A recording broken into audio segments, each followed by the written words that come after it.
My rich wife, the CEO, threw me out after believing her sister's lies. 3 weeks later, she asked if I'd reflected instead. I handed her divorce papers. Her sister lost it. You know how they say hindsight's 20/20? Well, let me tell you something. Sometimes you can see the train wreck coming from a mile away, but you're too damn stubborn to get off the tracks. That's basically the story of my life, or at least the 44 years leading up to this spectacular mess I'm about to lay on you. My name's Marcus Hale, and up until about 3 months ago, I thought I was living the American dream. Picture this, a decent-looking guy with a solid career in project management, married to one of the most powerful women in the city. Clara Whitmore. Yeah, that Whitmore, the one whose face graces the cover of Forbes every other month, was my wife, CEO of Whitmore Luxury Real Estate, a company that basically owns half the prime real estate from Manhattan to the Hamptons. When people heard I was married to Clara Whitmore, their jaws would hit the floor so hard you could hear the thud from 3 blocks away. On paper, we were absolutely perfect. She brought the big bucks, the connections, the kind of influence that gets you tables at restaurants that don't even have names on their doors. Me, I brought stability, reliability, and what she used to call that charming everyman quality that keeps me grounded. Translation, I was the normal guy who made her feel like she wasn't completely living in an ivory tower made of $100 bills. Our wedding photos looked like something straight out of Architectural Digest. Her penthouse overlooking Central Park with floor-to-ceiling windows that made you feel like you were floating above the peasants below. The marble kitchen island cost more than most people's cars. And don't even get me started on the wine cellar that housed bottles worth more than my college education. Clara would joke that marrying me was the best investment she'd ever made. And I'd laugh along, thinking she meant it in the sweet, romantic way couples talk about being each other's better halves. Spoiler alert, she didn't. But here's where our fairy tale takes a hard left into nightmare territory. See, Clara had this younger sister, Sabrina Whitmore.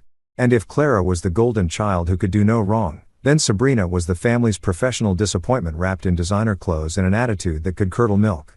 Sabrina was 28, unemployed by choice, and had perfected the art of living off her sister's generosity like it was an Olympic sport. She had this whole setup going. Clara paid for her Manhattan apartment, her credit cards, her gym membership, her therapy sessions, her organic juice cleanses, and probably her monthly manicures that cost more than some people spend on groceries. Sabrina liked to call it family support, but the rest of us called it what it was, freeloading with a trust fund twist. From day one, Sabrina looked at me like I was something unpleasant she'd stepped in during her morning jog through Central Park. Not that she actually jogged. Physical exertion was beneath someone of her refined sensibilities. But you get the picture. Every family dinner, every holiday gathering, every casual drop-by visit, she'd give me this look. You know the one, like she was mentally calculating exactly how much of her sister's money I was going to cost them over the years. The thing about Sabrina was that she had this talent for making her poison sound like concern. Clara, honey, don't you think Marcus seems a little too comfortable with your lifestyle? She'd say, her voice dripping with fake worry. I mean, it's so sweet how he's adapted to luxury so quickly, almost like he was born for it, you know? And Clara, bless her brilliant but naive heart, would just nod along like Sabrina was dropping profound wisdom instead of passive-aggressive grenades designed to blow up my marriage from the inside. The dinner table conversations became my personal hell. Picture this scene. Clara at the head of the table, discussing her latest multi-million-dollar deal while casually sipping wine that cost more per bottle than most people make in a week. Me trying to contribute something meaningful to the conversation while simultaneously wondering if my middle-class background was written all over my face like a scarlet letter. And Sabrina sitting there with that smirk. Oh, that damn smirk, like she knew something the rest of us didn't. Marcus, tell us about your day, Sabrina would say with fake sweetness. And somehow she'd make it sound like she was asking me to explain quantum physics to a toddler. Did you manage any interesting projects today? Nothing too stressful, I hope. We wouldn't want you getting overwhelmed. The subtext was always there, thick as molasses. You don't belong here. You're not good enough for my sister. You're just another gold digger with better manners. And slowly, painfully, I started to notice Clara changing. The woman who used to look at me like I hung the moon began studying my face like she was trying to solve a puzzle. Her laugh became more polite than genuine. Her questions about my work started sounding less like interest and more like interrogation. How was your day, sweetheart? Became, so, what exactly did you accomplish today? The shift was subtle at first, like watching paint dry or grass grow, but it was there. Every conversation felt like I was being cross-examined by a prosecutor who'd already decided I was guilty. Sabrina was a master manipulator, the kind of person who could plant seeds of doubt so skillfully that you'd swear they grew there naturally. She never outright accused me of anything. That would have been too obvious. Instead, she'd make these little comments, These tiny suggestions that burrowed into Clara's brain like psychological termites. "I just worry about you sometimes, Clara," she'd say during their sister bonding sessions that I wasn't invited to. "You're so trusting, so generous. Some people might take advantage of that beautiful heart of yours." And Clara, who could spot a bad business deal from a mile away, who could negotiate million-dollar contracts in her sleep, somehow couldn't see that her own sister was playing her like a fiddle. The worst part, I could see it happening. Every single day, I watched my marriage crumble one whispered conversation at a time. One raised eyebrow, one perfectly timed sigh from Sabrina. It was like watching a slow-motion car crash where you're the passenger and someone else is driving straight toward the guardrail. I tried talking to Clara about it once. Big mistake. Huge. She looked at me like I just suggested her sister was running a meth lab out of her Park Avenue apartment. "Sabrina loves me, Marcus. She's just looking out for me. Maybe if you tried harder to understand her instead of always being defensive." That's when I realized I was fighting a battle I couldn't win. Because in Clara's mind, I was the outsider, the variable that didn't quite fit the equation of her perfect life. Sabrina had been there first, had 28 years of history, and shared memories and inside jokes. I had 3 years of marriage and a growing reputation as the paranoid husband who couldn't handle his sister-in-law's honest concern. But here's what neither of them knew. I might have been the stable, reliable, everyman husband, but I wasn't stupid. And I sure as hell wasn't going down without a fight. They thought they had me figured out. They thought I'd just roll over and accept whatever fate they decided for me. Boy, were they wrong. If I thought Chapter 1 was bad, let me tell you about the masterclass in psychological warfare that Sabrina put on during the following months. This woman didn't just thrive on drama. She practically had a PhD in it. I'm talking about someone who could create conflict in an empty room and somehow make it everyone else's fault. You ever meet someone who treats lying like an art form? That was Sabrina Whitmore in a nutshell. She didn't just tell lies. She crafted them, polished them, and served them up with such conviction that you'd start questioning your own memories. It was honestly impressive in the most terrifying way possible. The affair accusations started on a Tuesday. I remember because I was supposed to meet Clara for lunch at that overpriced bistro she loved downtown. The kind of place where they charge $30 for a salad and call it artisanal. I was running late from a client meeting when my phone buzzed with a text from Clara. "Rain, check on lunch. Need to think about some things Sabrina told me." Some things Sabrina told her. Those 6 words should have come with a hazmat warning because they were about to poison everything we'd built together. When I got home that evening, the temperature in our penthouse felt like it had dropped about 20 degrees. Clara was sitting in her favorite chair, the white leather monstrosity that cost more than most people's monthly rent. With this look on her face like she'd just discovered I'd been running a human trafficking ring out of our spare bedroom. "We need to talk," she said. And brother, if you've ever been married, you know those 4 words are basically the relationship equivalent of code red. All hands on deck. Prepare for impact. "Sure, babe. What's up?" I said, trying to keep things light while my stomach was doing gymnastics routines that would make an Olympic athlete jealous. Clara took a deep breath. The kind you take before you jump off a cliff or tell someone their dog died. "Sabrina saw you having lunch with a woman today. A blonde woman at Cafe Milano." Now, here's where it gets absolutely ridiculous. First off, I wasn't at Cafe Milano. I was in a conference room with 3 middle-aged guys discussing pipeline schedules for a construction project. Second, the only blonde I'd interacted with all day was the barista at Starbucks who spelled my name, Marcus, despite me spelling it out for her. But Sabrina had planted this seed, and Clara was already nurturing it like it was going to bloom into a beautiful garden of justified suspicion. "Clara, honey, I was in meetings all day. I can show you my calendar, my emails. Hell, I can probably get security footage from my office building if you want." But here's the thing about Sabrina's lies. They were never just about the facts. They were about creating an atmosphere, painting a picture, building a narrative where I was the villain and she was the concerned sister trying to save Clara from heartbreak. "It's not just today, Marcus," Clara said. And I could practically hear Sabrina's voice coming out of her mouth. "She's been noticing things. The way you've been dressing better lately, how you've been staying late at work more often, the fact that you've been more attentive to your appearance." I stared at her like she just told me the earth was flat and birds were government surveillance drones. "You mean I've been dressing better because you bought me better clothes and staying late because we landed 3 new major clients and taking care of my appearance because I'm married to one of the most successful women in the city and I don't want to embarrass you at business functions." But logic doesn't work when someone's already decided you're guilty. Clara had that look in her eyes, the same one she got when she was closing a particularly difficult real estate deal. She'd made up her mind, and now she was just looking for evidence to support her conclusion. The money accusations came next because apparently I was supposed to be both an unfaithful husband and a financial parasite. According to Sabrina's latest intel, I'd been funneling funds into side businesses and using Clara's connections for personal gain. This was rich coming from someone whose only job was professionally spending her sister's money. But hey, who's keeping track? She showed me bank statements. Marcus, transfers you've been making, money going into accounts I don't recognize. This is where I almost laughed, because the mysterious transfers were me putting money into a savings account to surprise Clara with a trip to Italy for our anniversary. The unknown accounts were literally marked Anniversary Fund Italy Trip in my banking app. But Sabrina had taken screenshots at just the right angle to make it look suspicious, like some kind of financial forensics expert who'd flunked out of detective school. Clara, those are savings for your anniversary present. I can log into my account right now and show you, or she said, and I could practically hear Sabrina whispering in her ear. You could have set that up as a cover story in case I found out.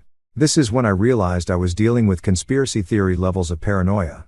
No matter what evidence I provided, there was always another explanation that painted me as the bad guy. It was like playing chess with someone who changed the rules every time they were about to lose. The worst part wasn't even the accusations themselves. It was watching Clara transform into someone I didn't recognize. This woman who used to trust me completely, who would defend me against anyone and everyone, was now treating every word out of my mouth like it needed to be fact-checked by 3 independent sources. My friends tried to warn me. Dave from work took me out for drinks and said, "Dude, that sister-in-law of yours is straight up toxic. Claire is letting her pull the strings like she's a puppet." My buddy Mike was more direct. "Brother, you need to get ahead of this situation before it gets worse. That Sabrina chick has it out for you, and she's not going to stop until she gets what she wants." But I was stubborn. I thought love would win out over manipulation. I thought 3 years of marriage would count for more than a lifetime of sisterly bonds built on financial dependency and emotional manipulation. I thought Clara would eventually see through Sabrina's games and realize what was happening. I was wrong. Dead wrong. Catastrophically, spectacularly wrong. The confrontation that changed everything happened on a Thursday night. I remember because we were supposed to watch the season finale of that show. Clara liked the one about rich people with rich people problems that somehow made our actual rich people problems seem quaint by comparison. Instead, Clara was waiting for me in the living room with what looked like a full presentation prepared. I'm talking printed emails, highlighted bank statements, a timeline of my alleged infidelities that would have impressed a federal prosecutor. Sabrina's fingerprints were all over it. But Clara presented it like she'd uncovered it all herself. "I can't do this anymore, Marcus," she said, her voice colder than a Manhattan winter. "Sabrina wouldn't lie to me about something this serious. She loves me. She's looking out for me. And everything she's told me, it all adds up." That's when I knew I'd lost. Not because of anything I'd done, but because Sabrina had played the long game perfectly. She'd convinced Clara that love meant suspicion, that trust was naive, and that the sister who'd been bleeding her dry financially was more reliable than the husband who'd been building a life with her. Looking back, I should have seen it coming. But sometimes when you're in the middle of the storm, you can't see the hurricane forming around you. The house that once felt like home had officially become enemy territory. You know that moment in movies where the protagonist gets the rug pulled out from under them, and there's always this dramatic music swelling in the background while they stand there looking shocked and betrayed? Well, real life doesn't come with a soundtrack. And let me tell you, getting kicked out of your own home is a lot less cinematic and a lot more soul-crushingly pathetic than Hollywood would have you believe. It was a Friday evening in October. I remember because the leaves in Central Park were just starting to turn, and I'd been thinking about how Clara and I used to take walks through there during our first autumn together. Funny how your brain focuses on the stupidest details when your world's about to implode. I'd just gotten home from work, loosening my tie and looking forward to a quiet weekend. Maybe ordering from that Thai place Clara liked, watching something mindless on Netflix. You know, normal married couple stuff. Instead, I walked into what felt like a corporate boardroom meeting where I was both the defendant and the guy who didn't get the memo about what he was being accused of. Clara was standing in our living room. Excuse me. Her living room, as I was about to be reminded, wearing that navy blue power suit that meant business. Not the fun kind of business either. The kind of business that ends with someone getting fired, divorced, or in my case, both simultaneously. Her arms were crossed. Her expression was colder than a penguin's ass in Antarctica. And behind her, like some sort of designer dress demon whispering in her ear, stood Sabrina with a smirk that could have powered half of Manhattan. "We need to talk," Clara said, which was becoming her favorite phrase lately. It was like she'd trademarked those 4 words and decided to use them as a weapon of mass destruction against my peace of mind. "Okay," I said, setting down my briefcase and trying to read the room. The vibe was somewhere between funeral parlor and execution chamber, which should have been my first clue that this wasn't going to be a conversation about weekend plans or whose turn it was to pick up the dry cleaning. Clara took a deep breath. The kind you take before you perform surgery or demolish a building. "Pack your things, Marcus. I can't trust you anymore." Just like that.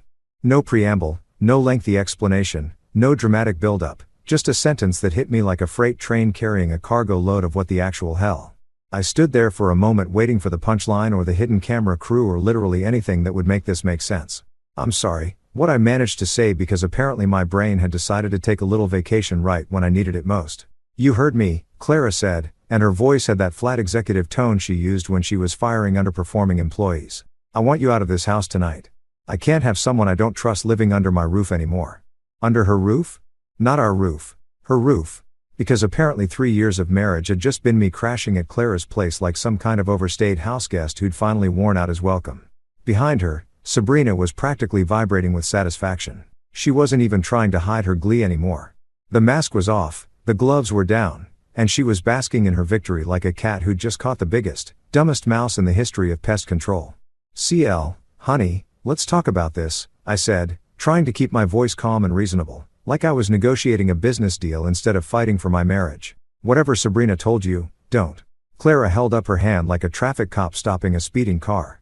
Don't you dare try to turn this around on my sister. Sabrina didn't make you lie to me. Sabrina didn't make you sneak around behind my back. Sabrina didn't make you use me for my money and connections. It was like listening to a greatest hits album of all the garbage Sabrina had been feeding her for months. Suggestion that slowly killing our twisted half poisonous delivered with the conviction of someone who'd completely bought into the con.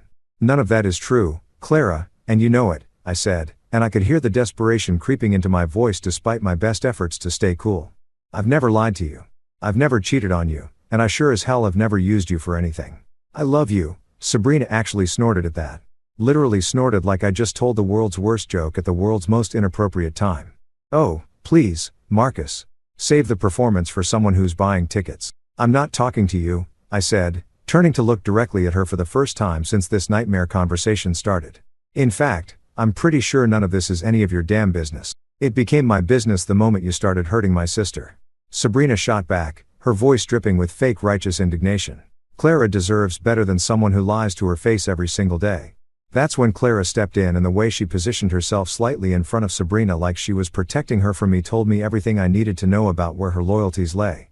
Sabrina wouldn't lie to me about something this serious. Marcus, she loves me. She's looking out for me. And frankly, she's been right about you from the beginning. Right about me from the beginning. As in, Sabrina had been planning my downfall since day one. And Clara was just now admitting it out loud. As in, my wife had been listening to her sister poison our marriage for 3 years. And instead of defending our relationship, she'd been taking notes. So that's it? I asked, and I could feel something hardening inside my chest, like my heart was turning to stone in real time. 3 years of marriage and you're just going to throw it all away because you're unemployed? Freeloading sister convinced you I'm some kind of criminal mastermind. The unemployed and freeloading comments hit their mark. Sabrina's face flushed red, and for a second, I saw a crack in her smug facade. But Clara stepped even further forward, her CEO instincts kicking in to protect her investment. Leave, Marcus. Now, before I call security. She was threatening to call security on her own husband. In the home we'd shared for 3 years. The home where we'd laughed together, fought together, made love, made plans for the future, celebrated anniversaries and birthdays and holidays. She was going to have me escorted out like some kind of trespasser who'd overstayed his welcome at a house party. I looked around the living room one last time, at the couch where we used to watch movies together, at the dining table where we'd hosted dinner parties, at the windows that looked out over the city we'd planned to grow old in together. All of it felt foreign now, like I was looking at someone else's life through a museum display case. Fine, I said, and my voice sounded strange and distant, even to me. I'll pack a bag. As I headed toward the bedroom, her bedroom, to grab some clothes and essentials, I could hear Sabrina whispering something to Clara, probably cementing her victory with some final poisonous observation about how this proved she'd been right all along. I threw some shirts, pants, underwear, and toiletries into a single duffel bag, moving on autopilot while my brain tried to process what had just happened. 3 years of my life reduced to whatever I could fit in one bag during a 10-minute packing session while my wife's sister watched from the doorway like a prison guard making sure I didn't steal the silver. When I walked back into the living room, Clara was standing by the door, holding it open like she couldn't wait to get me out of her sight. Sabrina was practically bouncing on her toes with excitement. This is a mistake, Clara, I said one last time. And someday you're going to realize it. The only mistake I made was trusting you in the first place, she replied, not even looking at me. So, I walked out. I walked out of the penthouse, out of the building, out of the life I'd built with someone I thought loved me enough to at least give me the benefit of the doubt. The door closed behind me with a sound that felt like a coffin lid slamming shut. Standing on the sidewalk with my single bag, watching taxis and pedestrians go about their normal Friday evening routines, I felt something I hadn't expected. Relief. Underneath all the hurt and anger and betrayal, there was this weird sense of relief. Like I'd finally stopped pretending everything was okay when it clearly wasn't. They thought they'd won. They thought I'd come crawling back, begging for forgiveness, and promising to be a better boy. They had no idea what they just unleashed. You ever been to one of those fancy spas where they put you in a sensory deprivation tank and tell you it's supposed to be therapeutic? Well, let me tell you about the 3 weeks I spent in my crappy downtown apartment, because it was basically the same experience, except instead of finding inner peace, I was plotting the most elegant revenge in the history of marital warfare. My new place was what real estate agents like to call cozy and normal people call a shoe box with delusions of grandeur. 600 square feet of pure mediocrity, complete with a refrigerator that sounded like a dying whale and neighbors who apparently thought practicing interpretive dance at 2 o'clock in the morning was a perfectly reasonable life choice. After 3 years of living in Clara's penthouse palace, this place felt like I'd been demoted from first class to the cargo hold of life. But you know what? It was mine. Nobody could kick me out of it. Nobody could stand in the living room and tell me to pack my things because they didn't trust me anymore. And most importantly, nobody could fill the air with poisonous whispers about what a terrible person I was while I was trying to watch Netflix and eat cereal for dinner like a functioning adult. The first few days were rough. I'll admit it. I spent a lot of time staring at the ceiling, wondering how the hell my life had taken such a hard left turn into Crazyville. I'd wake up in the morning and reach for Clara, only to remember that Clara was probably having champagne breakfast with her psychotic sister, celebrating their victory over the evil husband who'd apparently been running some kind of long-con marriage scam for 3 years. But here's the thing about hitting rock bottom. It's actually pretty solid ground to build on. And while I was sitting there in my apartment eating takeout Chinese food and wondering if this was what a midlife crisis looked like, something interesting started happening. My phone wasn't ringing. Not once. Not a single call from Clara asking how I was doing or if I was okay or if maybe we should talk about things like adults instead of letting her sister orchestrate my exile like some kind of designer-dressed puppet master. Radio silence. Complete and total radio silence, which told me everything I needed to know about how much my 3-year marriage had really meant to her. Apparently, throwing out your husband was like throwing out old furniture. Once it's gone, you don't really think about it anymore. But Sabrina was having the time of her life. Social media became her personal victory lap, and I got to watch the whole show from my front row seat in Loserville.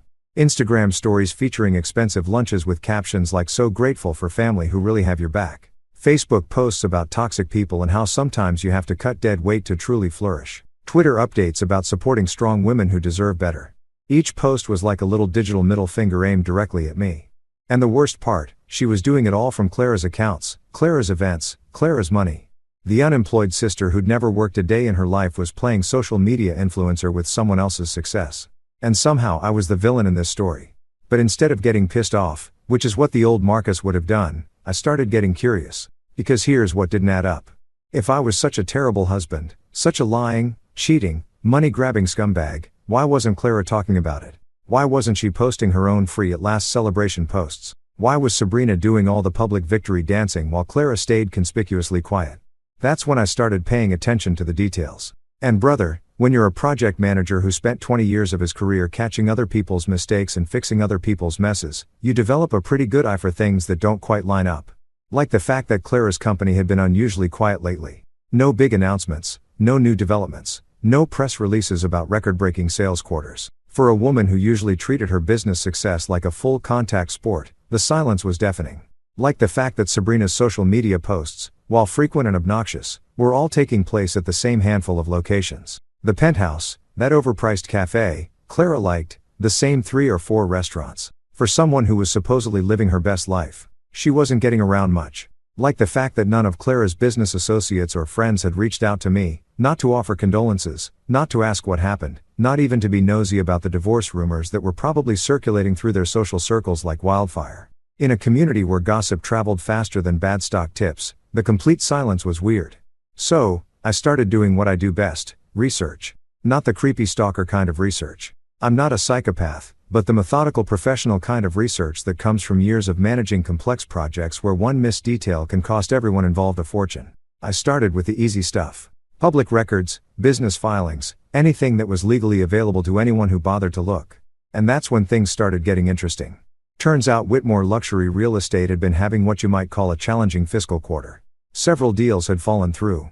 A couple of major investors had pulled out, and there were some regulatory issues with a development project that had been Clara's pet project for the past 2 years. Nothing catastrophic, but definitely not the kind of smooth sailing Clara was used to. Then I started looking into the prenup. You remember the prenup, right? The one Clara had insisted on back when we were so in love that she wanted to make sure I was protected if anything ever happened to her business empire. The one she drafted when she was still thinking with her heart instead of listening to her sister's paranoid fantasies. Here's something most people don't know about prenups. They're not just about protecting the wealthy spouse from the poor spouse. Sometimes, depending on how they're written and when they're signed, they can work the other way around, especially when the wealthy spouse initiates a divorce based on false accusations and refuses to attempt counseling or mediation. I spent hours reading through that document. And let me tell you, 3 years ago, Clara had been a very different person from current Clara. 3 years ago, Clara had been madly in love and wanted to make sure I felt secure in our marriage. She'd insisted on clauses that would protect me if she ever became abusive, controlling, or unfaithful. She'd included provisions for substantial alimony if the marriage ended due to her misconduct or unreasonable behavior. Unreasonable behavior like, say, throwing your husband out of the house based on lies told by your freeloading sister without any evidence of actual wrongdoing, and refusing to even attempt to work through your problems like adults. Current Clara probably didn't even remember those clauses. She'd been so focused on protecting her assets from a hypothetical bad husband that she'd accidentally created a legal safety net for the good husband she was about to throw away. While I was discovering this interesting legal tidbit, I also started documenting everything. Screenshots of Sabrina's social media posts, particularly the ones that could be interpreted as harassment or defamation. Records of all my attempts to contact Clara and work things out. Evidence of my actual whereabouts during the time Sabrina claimed I was having affairs or conducting mysterious business meetings. And slowly, quietly, methodically, I started building a case that would have made my old law school professors proud. Not because I was planning to destroy anyone. I'm not a vindictive person by nature, but because I was finally done being the victim in someone else's twisted family drama. The phone call from Clara came on a Tuesday morning, exactly 3 weeks after she'd kicked me out. I was sitting in my kitchen drinking coffee and reading through some particularly interesting financial documents I'd requested from our accountant when my phone buzzed with her name. For a split second, I thought about not answering, but curiosity got the better of me. Marcus, her voice sounded different, smaller, less certain. We need to talk. Have you had time to reflect? Reflect? Like I was a naughty child who'd been sent to his room to think about what he'd done wrong. Sure, Clara, I said, keeping my voice perfectly neutral. I've had plenty of time to reflect. Good. Can you come to my office tomorrow? Say 2 o'clock. I think we should discuss how to move forward. Move forward. Translation: she wanted to see if I was ready to come crawling back, apologize for crimes I didn't commit, and probably sign some kind of agreement that would let her file for divorce while maintaining the moral high ground. I'll be there, I said. And I would be, but not for the reason she thought.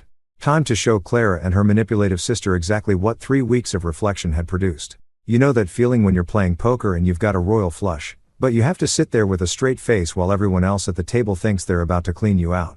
That's exactly how I felt sitting in my crappy apartment the morning after Clara's phone call, sipping coffee that tasted like it had been filtered through gym socks while mentally preparing for the performance of a lifetime. Clara wanted to meet at her office. Of course, she did, because why have a personal conversation about the implosion of your marriage in a neutral location when you can do it in the executive boardroom where you hold all the power? It was a classic Clara move. Control the environment. Control the narrative. Control the outcome. She probably had her whole speech prepared, maybe even had her assistant schedule it between her 10 o'clock with the Peterson account and her 3:30 with the city planning committee. Have you had time to reflect? She'd ask like I was some kind of ward employee who'd been suspended pending a performance review. The arrogance of that question was honestly breathtaking. Here was a woman who'd thrown her husband out of their home based on the word of her professional mooch of a sister. And she was asking me if I'd learned my lesson yet. Oh, I'd reflected. All right. I'd reflected so hard I was practically a goddamn philosopher at this point. I spent the morning getting ready like I was preparing for war, which in a way I was. Shower, shave, the whole 9 yards. I put on my best suit, the charcoal gray one Clara had bought me for her company's annual gala last year, back when she was still proud to have me as arm candy at her business functions. Ironic, really. I was about to use her own gift to look professional while I systematically dismantled the assumptions that had led to this moment. The briefcase was the key prop in today's little drama. Black leather, expensive looking, the kind of thing that screams serious business in any corporate setting. Clara had given it to me for our second anniversary back when she thought having a project manager husband was charming instead of embarrassing. Inside, I'd carefully arranged all my research from the past 3 weeks. Copies of the prenup with the relevant sections highlighted, financial records, bank statements, screenshots of Sabrina's social media posts, documentation of my actual whereabouts during the times I was supposedly cheating. But the real beauty of my preparation wasn't what I'd included. It was what I'd left out, because sometimes the most effective strategy isn't showing all your cards at once. Sometimes it's about letting your opponents think they know what you're holding while you keep the royal flush hidden until the perfect moment. I got to Clara's office building about 20 minutes early because punctuality was one of those middle-class habits I'd never been able to shake. Even after years of living in the penthouse, the lobby was all marble and glass and the kind of aggressive minimalism that screams, "We charge $500 an hour and we're worth every penny." The security guard nodded at me like he recognized me, which he probably did from all the times I'd come here to surprise Clara with lunch or flowers, or just to be a supportive husband during her particularly stressful weeks. Those days felt like they belonged to someone else's life now. I took the elevator to the 15th floor, listening to the kind of generic jazz that's designed to make you feel sophisticated while you wait to get screwed over by people in expensive suits. The receptionist, Jessica, I think her name was, smiled at me with that professional warmth that doesn't quite reach the eyes. "Mr. Hale, it's been a while. Mrs. Whitmore is expecting you. Conference room A. Conference room A. The big one. The one with the floor-to-ceiling windows overlooking the city. The one where Clara held her most important meetings with investors and city officials. She wasn't just meeting with me. She was making a statement. This was business now, not personal. I was being summoned to the principal's office to discuss my behavioral issues. I sat in the waiting area watching Clara's employees go about their daily routines. These were people I'd met at company parties. People who'd congratulated me when Clara and I got married. People who had probably been gossiping about my mysterious disappearance for the past 3 weeks. I wondered how many of them knew the real story versus Sabrina's version of events. I wondered how many of them actually cared. The thing about corporate environments is that they have this way of making everything feel important and official, even when it's just personal drama dressed up in business attire. But that formality works both ways. If Clara wanted to treat this like a business meeting, then I was going to give her the full professional experience. My phone buzzed with a text from my lawyer. "Documents ready when you are. Give them hell." Documents plural. Because while Clara had been spending the past 3 weeks basking in her victory over the terrible husband, I'd been doing something she apparently hadn't considered. I'd been getting legal advice from someone who actually knew what they were talking about. At exactly 2 o'clock, Jessica appeared at my side with that same professional smile. "Mrs. Whitmore is ready for you now." I followed her down the hallway, past the motivational posters and awards and photographs of Clara shaking hands with various important-looking people. This was her domain, her kingdom, her carefully constructed monument to success and control. And in about 10 minutes, I was going to show her exactly how much control she actually had over this situation. The conference room door opened and there she was, Clara, sitting at the head of the long mahogany table like she was chairing a board meeting instead of having a conversation with her harangued husband. She looked good. She always looked good, but there was something different about her face. Tired maybe, or stressed. The past 3 weeks hadn't been as easy as she'd pretended. And there sitting to her right like some kind of evil advisor was Sabrina. Because of course Sabrina was there.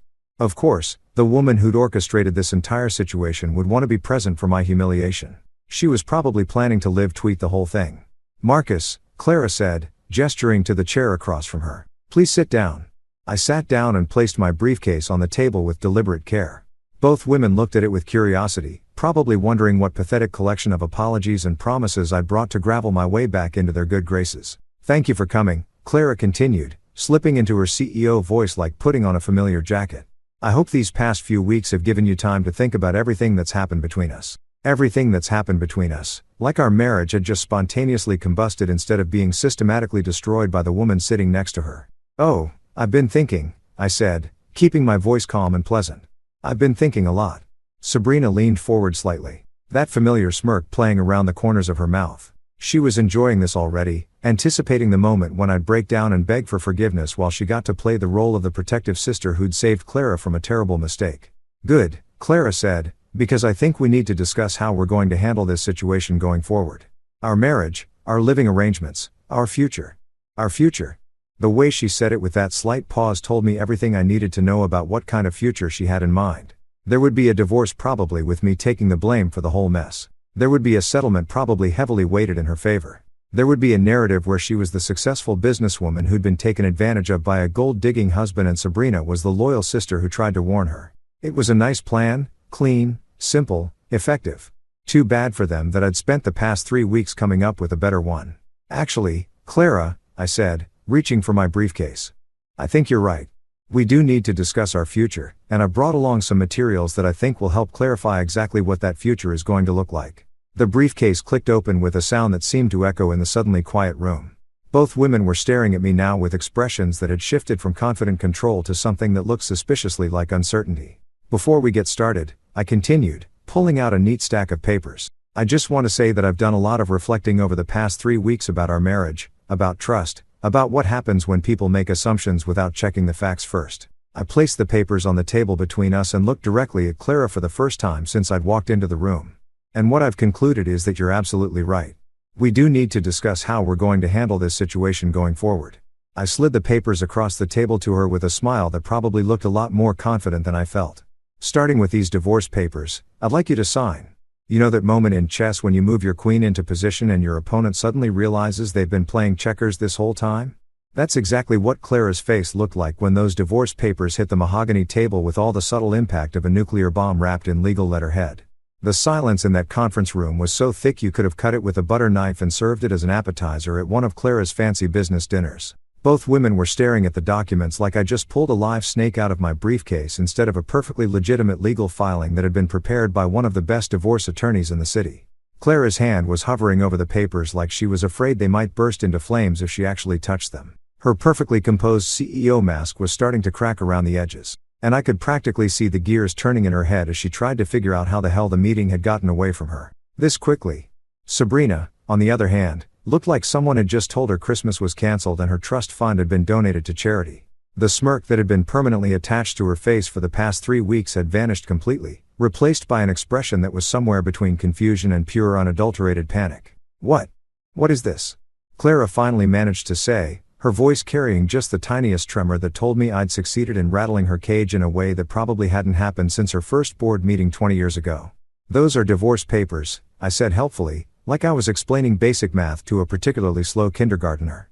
You know, the legal documents that officially end a marriage when one party decides to throw the other party out of their shared home based on completely fabricated accusations. I kept my voice pleasant and conversational, the same tone I'd use to discuss the weather or ask someone to pass the salt. Professional courtesy, you might call it.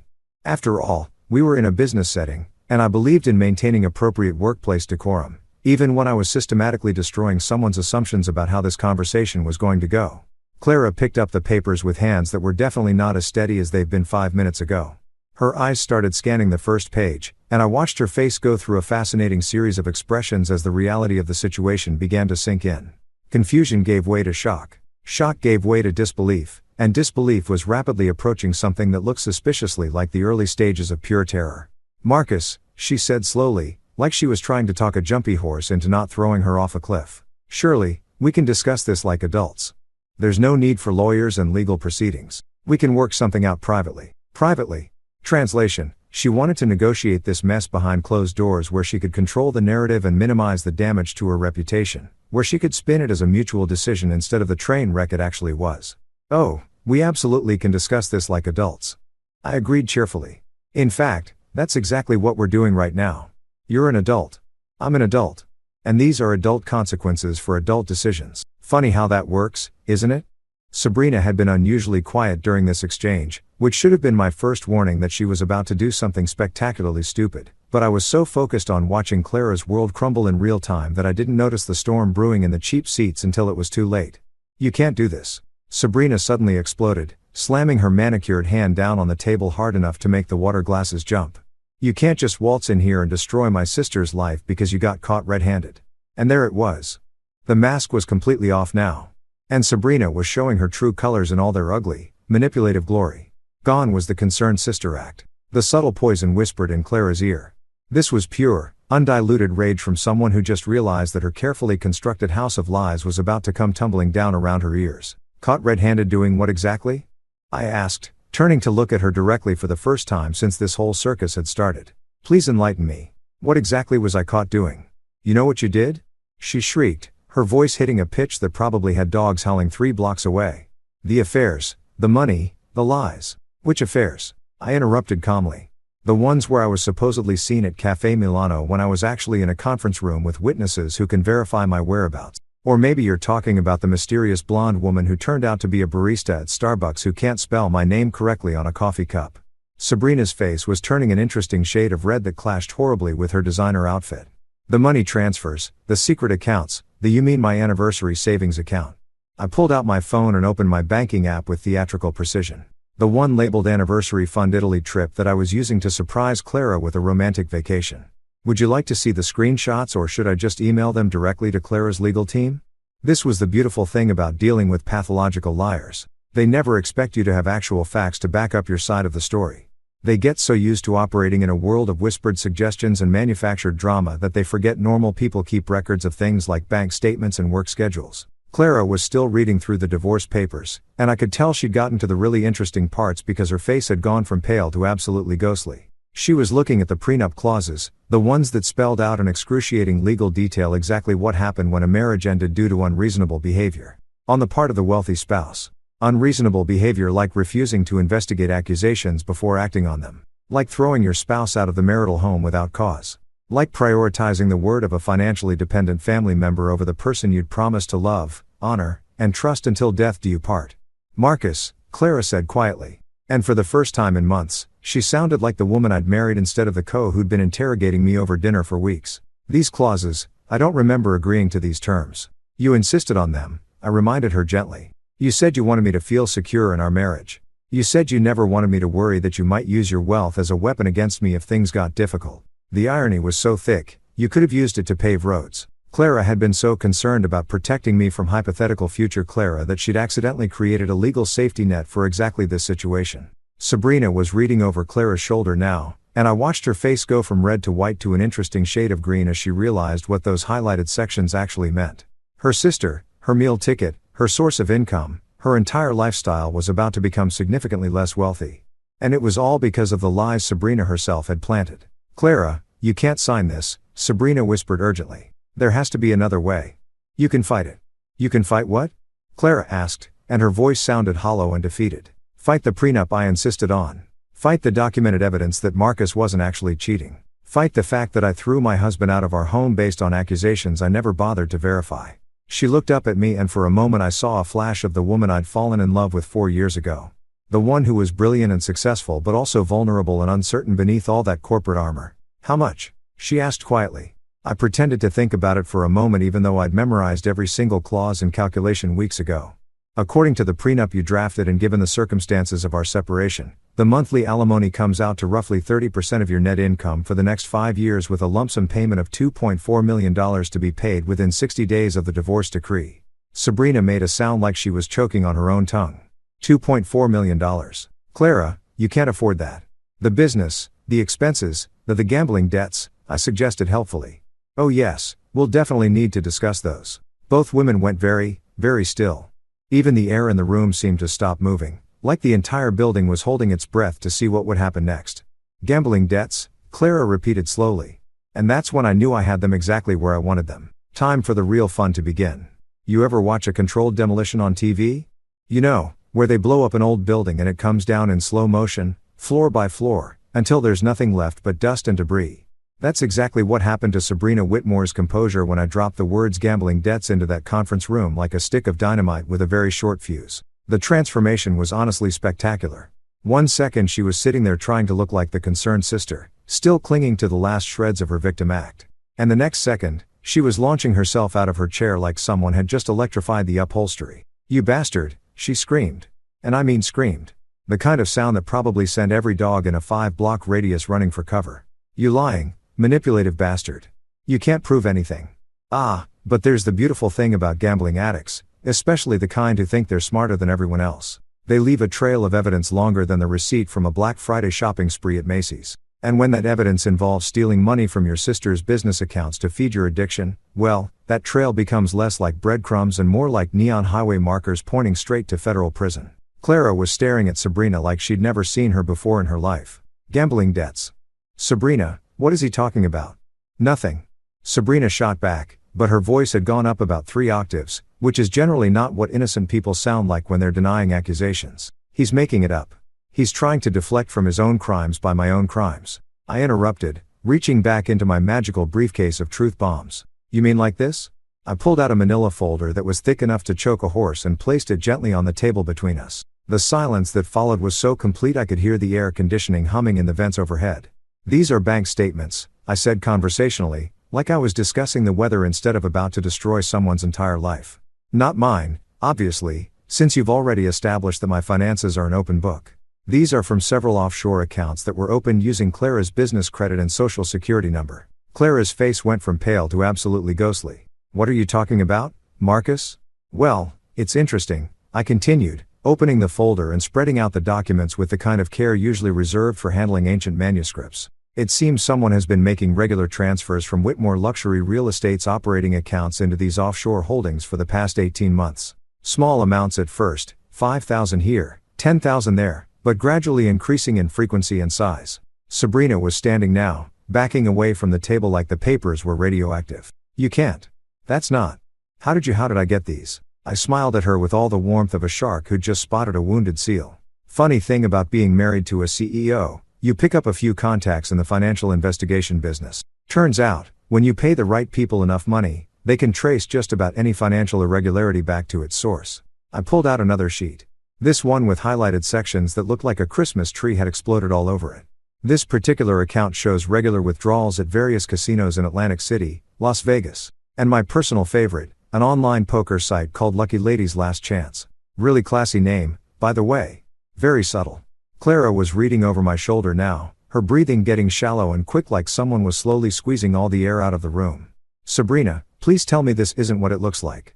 It's not what it looks like. Sabrina shrieked, but she was still backing toward the door like she was planning to make a run for it. He's fabricated all of this. He's trying to frame me because he knows he's caught. That's when I pulled out my phone and opened up the photo gallery with the kind of theatrical flourish that would have made Shakespeare proud. You know, Sabrina, for someone who's supposedly being framed, you sure do take a lot of selfies at casino tables. The photos were beautiful. Really crystal clear shots of Sabrina living her best life at blackjack tables, slot machines, and poker games. All tagged with locations and timestamps that corresponded perfectly with the dates of the mysterious account withdrawals. Social media had been her downfall. She'd been so proud of her high-roller lifestyle that she documented every single gambling session like she was creating evidence for her own prosecution. These are from your Instagram account. I explained helpfully to Clara, who was staring at the photos like they were pictures of her sister committing murder. Apparently, Sabrina thought her gambling adventures were worth sharing with the world. Very civic-minded of her. Really made my investigator's job much easier. Clara's voice was barely above a whisper. You stole from my company. You stole from me. I didn't steal anything. Sabrina was full-on hyperventilating now. Her designer dress sticking to her with sweat despite the air conditioning that was probably set to Arctic. It was just borrowing. I was going to pay it back. I was on a winning streak. And a winning streak. I laughed, and I'll admit it wasn't a particularly nice laugh. According to these records, you've lost approximately $473,000 over the past 18 months. If that's a winning streak, I'd hate to see what you consider a losing streak. The number hit Clara like a physical blow. She actually staggered backward and had to grab the edge of the conference table to keep herself upright. $473,000. Sabrina, that's almost half our emergency operating fund. It would have been more, I added cheerfully. But the accounts got flagged by the fraud prevention system last month. Turns out banks get suspicious when someone suddenly starts making large transfers to offshore gambling sites. Who knew? That's when Sabrina completely lost what was left of her mind. She started screaming, not words, just pure inarticulate rage. And before anyone could react, she grabbed the water pitcher from the conference table and hurled it at me with the kind of accuracy that suggested she'd been practicing. I ducked. The picture shattered against the wall behind me in a very satisfying explosion of glass and water. And suddenly, the conference room looked like a hurricane had blown through it. You destroyed everything, she screamed, advancing on me with her hands curved into claws like she was planning to scratch my eyes out. Everything I worked for. Everything I built. Everything you built. Clara's voice cut through the chaos like a sword through silk. You built nothing, Sabrina.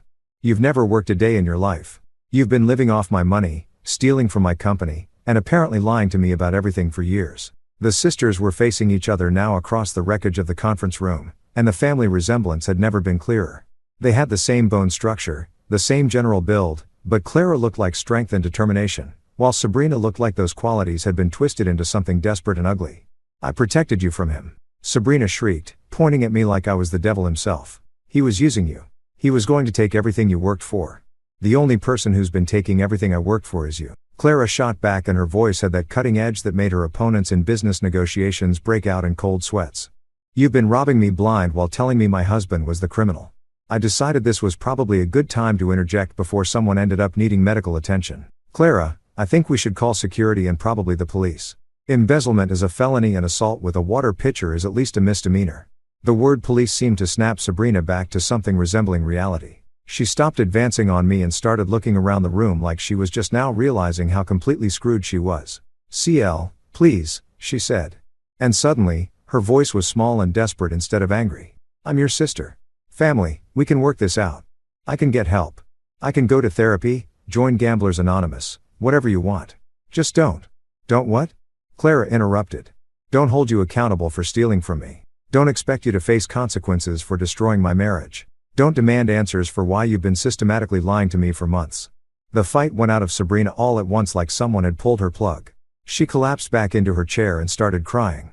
Not the pretty, delicate tears of a movie heroine, but the ugly, snotty, mascara-running kind of crying that people do when their entire world falls apart in the span of 10 minutes. Clara looked at her sister for a long moment, then turned to me with an expression I couldn't quite read. Marcus, she said quietly, I owe you an apology. A very big apology, but I wasn't done yet. Not by a long shot. Actually, Clara, I said, gathering up my papers with deliberate care. I think what you owe me is a signature on those divorce papers. The real reckoning was just getting started. You know what they say about truth being stranger than fiction? Well, let me tell you. After spending 3 weeks digging into Sabrina Whitmore's financial activities, I was starting to think whoever came up with that saying had clearly never met someone whose entire life was built on a foundation of lies, theft, and what I can only describe as weaponized incompetence. But here's the thing about people like Sabrina. They never commit just one crime. They're like potato chips of criminal behavior. You can't steal just once. And while I was watching her have her dramatic meltdown in Clara's conference room, I realized I hadn't even gotten to the really juicy stuff yet. My lawyer had outdone himself. The man was like a financial archaeologist, digging through layers of deception to uncover artifacts of fraud that would have impressed the FBI's white-collar crime division. While Sabrina was still blubbering in her chair and Clara was staring at her sister like she'd never seen her before, I reached back into my briefcase one more time. Actually, I said, pulling out yet another folder that was even thicker than the first one. The gambling addiction is just the tip of the iceberg. Clara looked at me with eyes that were already so wide they were in danger of falling out of her head. There's more. Oh, honey, there's so much more. I opened the new folder with the kind of reverence usually reserved for handling nuclear material. See, when you hire a really good financial investigator, and I mean really good, the kind who charges more per day than most people make in a month, they don't just look at the obvious stuff. They dig deeper. They follow paper trails that most people don't even know exist. Sabrina had stopped crying and was now staring at me with the kind of horror usually reserved for people who've just realized they're in a horror movie and they're definitely not the final girl. What I discovered, I continued, spreading out documents like I was laying down a winning hand in the world's most expensive poker game, is that our dear Sabrina here has been running what you might call a diversified portfolio of fraud. The first document was a credit report that looked like it had been through a paper shredder and reassembled by someone having a nervous breakdown. Credit cards opened in Clara's name, 17 of them to be exact, with a combined limit of just over $600,000. Clara's face went through a fascinating series of expressions like she was cycling through every stage of grief simultaneously. Credit cards in my name all maxed out naturally, I said cheerfully. The monthly payments have been automatically deducted from Whitmore Luxury Real Estate's accounts for the past 2 years. Your accounting department probably thought they were legitimate business expenses. I pulled out another sheet. This one covered in so many colored highlights it looked like a rainbow had exploded on it. Then there are the loans, personal loans, business loans. Something called a luxury lifestyle advance from a company that I'm pretty sure is just 3 guys in a basement somewhere who charge interest rates that would make loan sharks blush. Sabrina was making small whimpering sounds now, like a dog that knows it's about to get taken to the vet for something unpleasant. Clara, on the other hand, was getting that focused look she got when she was about to destroy someone in a business negotiation. How much? Clara asked, and her voice had gone completely flat and emotionless, which anyone who knew her would recognize as a very, very bad sign.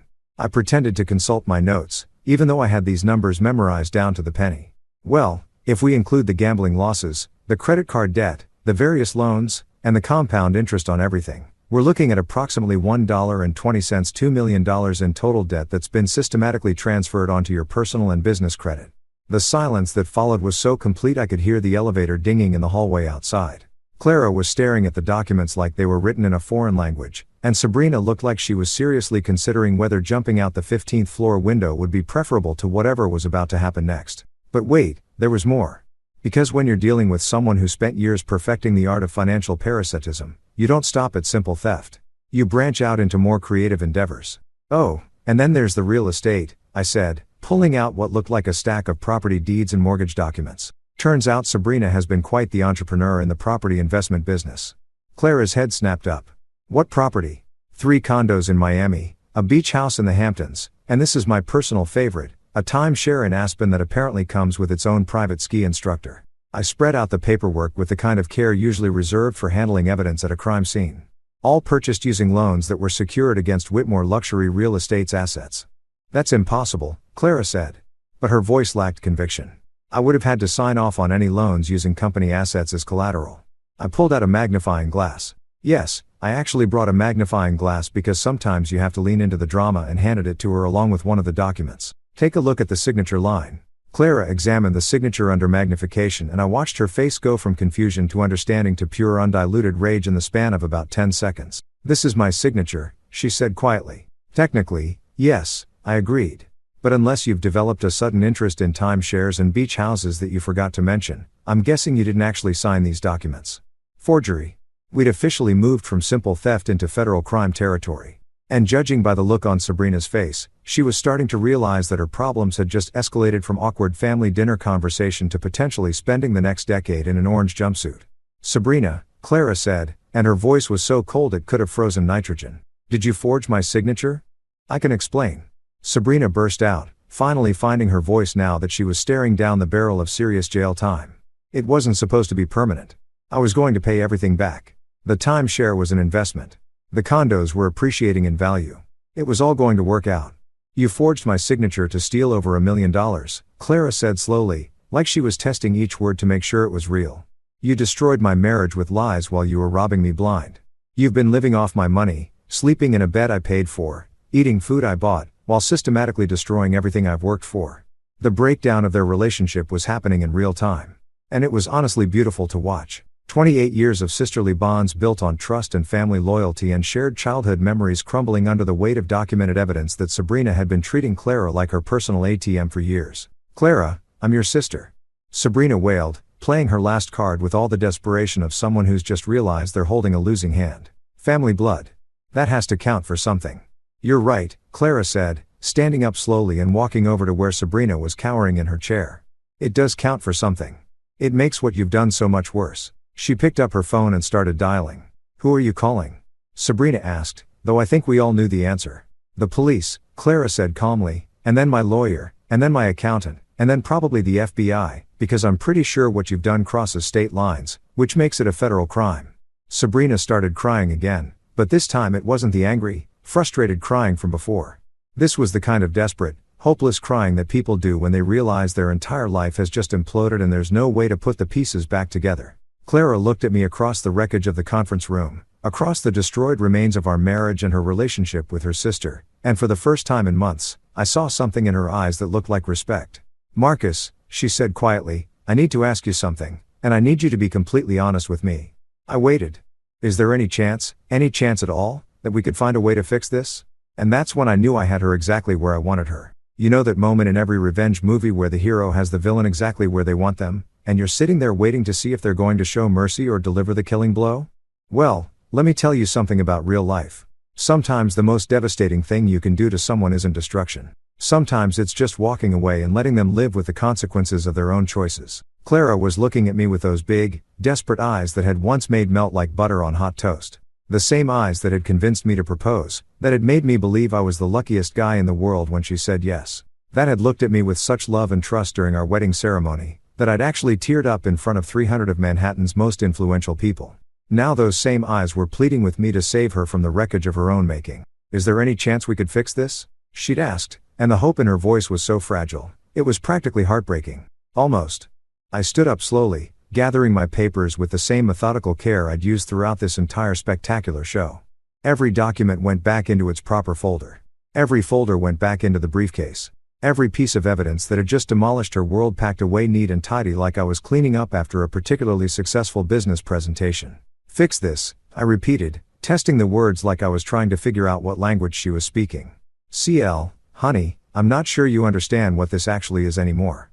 Behind her, Sabrina had finally managed to stop crying long enough to pay attention to our conversation, and I could see the desperate calculation in her eyes. She was probably thinking that if Clara and I got back together, maybe she could somehow wiggle out of the legal nightmare she'd created for herself. Maybe Big Sister would protect her one more time, cover for her crimes, find a way to make all the bad stuff disappear like it always had before. Too bad for Sabrina that those days were officially over. I know I made mistakes, Clara said. And credit where credit's due. She was trying to maintain some dignity even though her entire world was collapsing around her ears. I know I trusted the wrong person. I know I should have believed you instead of. She gestured vaguely at her sister who was still huddled in her chair like a designer-dressed gargoyle. Instead of me, I finished for her. Instead of your husband, instead of the man you promised to love, honor, and trust until death do us part. Instead of the guy who spent 3 years of his life building a relationship with you while your sister was systematically robbing you blind and poisoning your mind against me. Each word hit her like a physical blow. And I could see her flinch with every accusation. But here's the thing about consequences. They don't care about your feelings. They don't care how sorry you are or how much you regret your choices. They just exist, heavy and permanent and utterly unforgiving. Marcus, please, she said. And there was real pain in her voice now. I was wrong. I was so wrong about everything.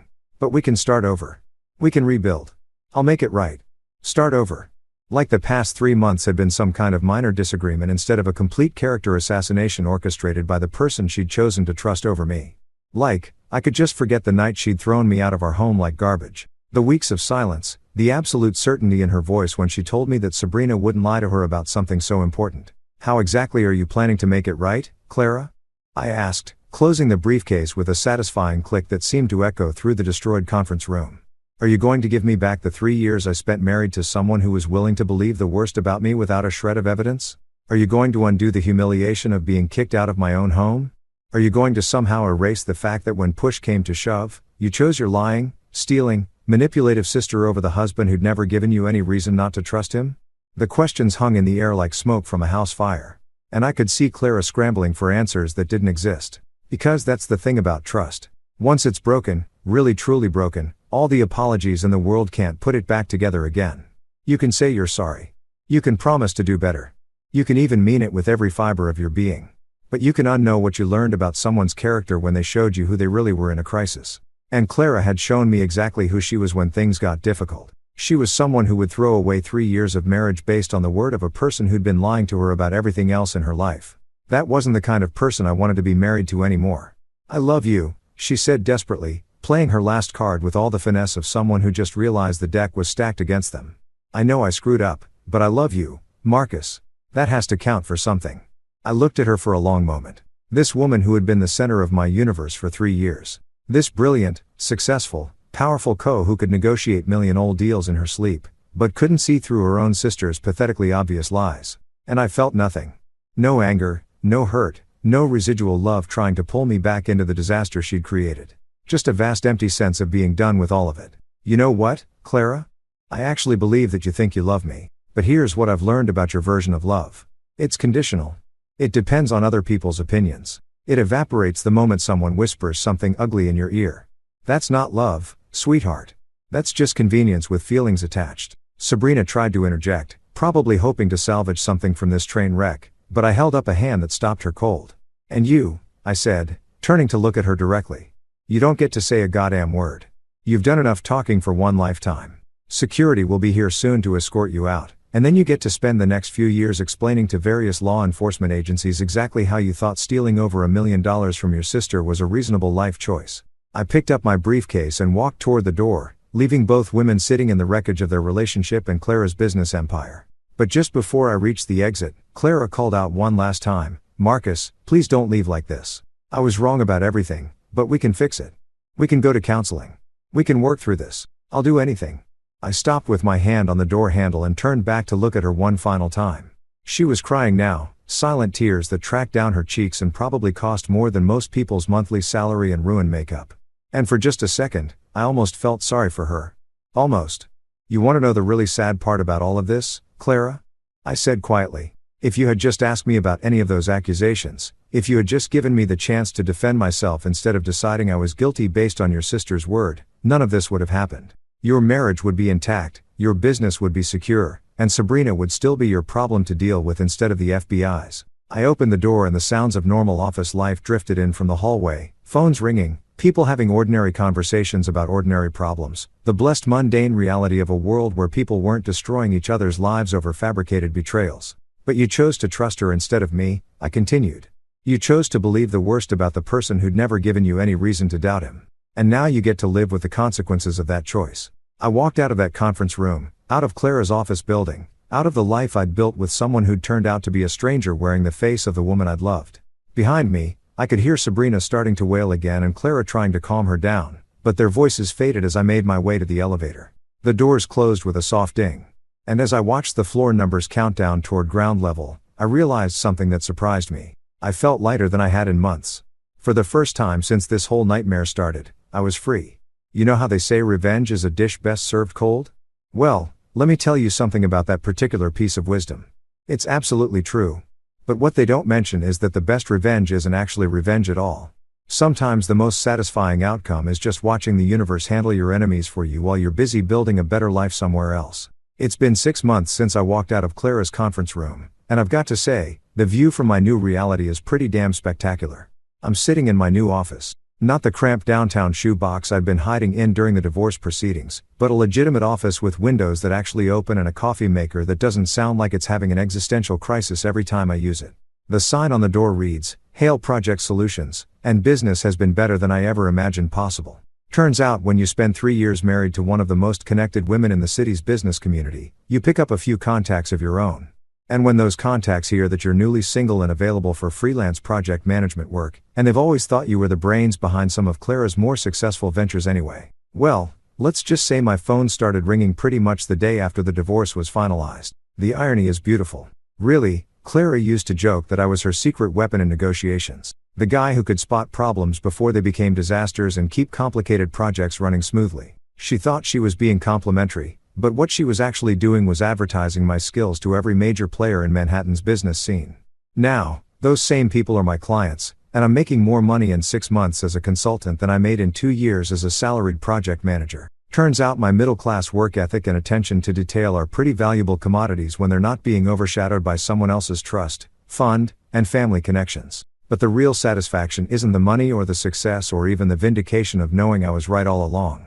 The real satisfaction is watching Clara's empire crumble in real time while I'm building something solid and sustainable with my own 2 hands. The news started trickling in about a month after I left. Dave from my old job called me up, barely able to contain his excitement as he filled me in on the latest gossip from the Manhattan business community. "Dude, you're not going to believe this," he'd said. "But Clara's company is imploding. The fraud investigation, the missing money, the bad press. Investors are bailing left and right. It started with the banks. Once they realized the extent of Sabrina's financial crimes, they began calling in loans and freezing accounts faster than you could say embezzlement. Clara found herself dealing with the kind of cash flow problems that would make a small business owner break out in cold sweats. Except she was trying to manage it while running a multi-million-dollar real estate empire. Then came the clients. Wealthy people don't like uncertainty and they really don't like doing business with companies that make headlines for all the wrong reasons. When news broke that Whitmore Luxury Real Estate CEO had been systematically robbed by her own sister for nearly 2 years without noticing, it didn't exactly inspire confidence in Clara's business judgment. The shareholders were next. Board meetings turned into bloodbaths with investors demanding explanations Clara couldn't provide and answers she didn't have. How do you tell a room full of people who trusted you with their money that you were so busy listening to lies about your husband that you completely missed the fact that your sister was stealing them blind? The final nail in the coffin was the regulatory investigation. When federal agencies start looking into your business practices, it doesn't matter how innocent you are. The mere existence of an investigation is enough to scare away anyone who might have been willing to stick around through the financial problems and the bad press. Within 4 months, Clara had gone from Manhattan real estate royalty to just another failed. So, looking for a buyer willing to take over her debt-ridden company for pennies on the dollar. The personal toll was even more spectacular to watch from a distance. Clara had to sell the penthouse, the same penthouse she'd thrown me out of with such righteous certainty. She downsized to a modest apartment in Queens, which must have felt like being exiled to Siberia for someone who'd spent her entire adult life living in Manhattan luxury. The social circle she'd cultivated so carefully over the years evaporated overnight. Turns out, when you're no longer useful to people who only valued your connections and your ability to host expensive dinner parties, those friendships disappear faster than free drinks at a wedding reception. But the real kicker, the absolute cherry on top of this poetic justice sundae, was what happened to Sabrina.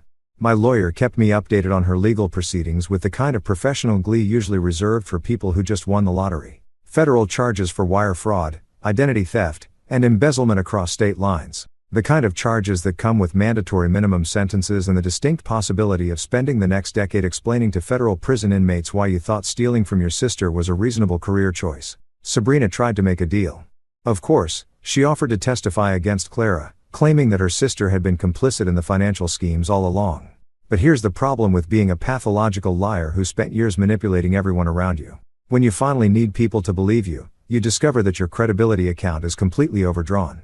The prosecutors weren't interested in her testimony because they couldn't trust anything that came out of her mouth. Her own defense attorney reportedly described her as the least reliable witness in the history of federal criminal proceedings. And Clara, despite everything Sabrina had put her through, refused to throw her sister completely under the bus, which meant Sabrina couldn't even get a deal by fully cooperating. She got 8 years in federal prison, and from what I hear, she's not adjusting well to life without credit cards and personal shoppers. Clara tried reaching out to me a few times during those chaotic months. Voicemails that started apologetic and gradually became more desperate as her situation deteriorated. Text messages that range from, "I hope you're doing well," to, "Please, I need to talk to someone who understands what really happened." I ignored every single one, not out of spite, though I'll admit spite played a small role in my decision-making process. I ignored them because I genuinely had nothing to say to her. What was I supposed to do? Offer comfort to the woman who destroyed our marriage based on lies? Provide business advice to someone who demonstrated such spectacularly poor judgment? Pretend that 3 years of my life hadn't been wasted on someone who valued her sister's manipulation over her husband's honesty? The final paperwork for our divorce was signed on a Tuesday morning in October, exactly 1 year after she'd thrown me out of the penthouse. I met her at the courthouse, neutral ground, lawyers present, everything official and impersonal. She looked smaller than I remembered, worn down by months of stress and financial pressure and the kind of social isolation that comes from being publicly humiliated in a very small, very gossipy business community. "Marcus," she said as we waited for the judge to process the final documents, "I want you to know that I understand now about everything about what she did to us, about what I did to us. I understand that I destroyed the best thing in my life because I was too proud and too stupid to see what was right in front of me." I looked at her, really looked at her for the first time in months, and felt absolutely nothing. No anger, no sadness, no residual affection. She was just a stranger who happened to share some unpleasant history with me. "I know you do," I said quietly, "but understanding what you did wrong doesn't undo the damage. It doesn't give me back the 3 years I spent married to someone who was willing to believe the worst about me without evidence. It doesn't change the fact that when our marriage was tested, you chose your sister over me. If I could take it all back, but you can't." I interrupted gently. "And that's the point, Clara. Some mistakes don't get do-overs. Some trust, once broken, can't be repaired. Some relationships, once destroyed, can't be rebuilt." The judge called our case and we went through the final formalities of legally ending what had once been the most important relationship in both our lives. Signatures, stamps, official declarations that Marcus and Clara Hale were no longer married, no longer legally bound to each other, free to pursue separate futures. Walking out of that courthouse, I felt something I hadn't experienced in over a year.